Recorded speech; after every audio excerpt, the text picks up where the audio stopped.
আমি কখনো এটা কল্পনাও করি নাই যে আমি এমন একটা কঠিন পরিস্থিতির মধ্যে পড়ে যাব।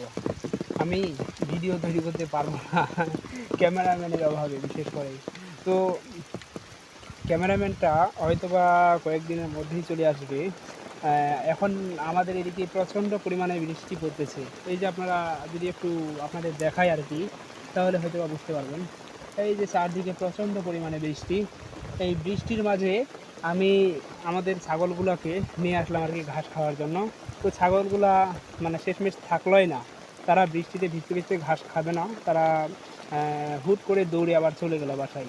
তো আমিও চলে যাবো আরকি বাসায়। এখানে থাকে তো কোনো লাভ নাই।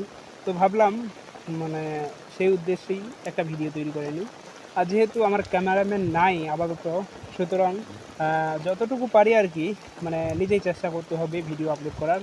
তো আমি চেষ্টা করতেছি এখন থেকে কোনো প্রকার মিস করব না। আ যতটা পারি, যতটুকু পারি আ YouTube এ হোক বা Facebook এ হোক, মানে সব জায়গায় ভিডিও আপলোড করব। তো বন্ধুরা, যারা Facebook এ আছেন এবং আমার YouTube চ্যানেলটা সাবস্ক্রাইব করে দিয়েছেন, তারা সবসময় আমার পাশে থাকবেন। আমিও আছি আপনাদের পাশে। তো সর্বদা থাকবো। সবাই ভালো থাকবেন। Bye, by.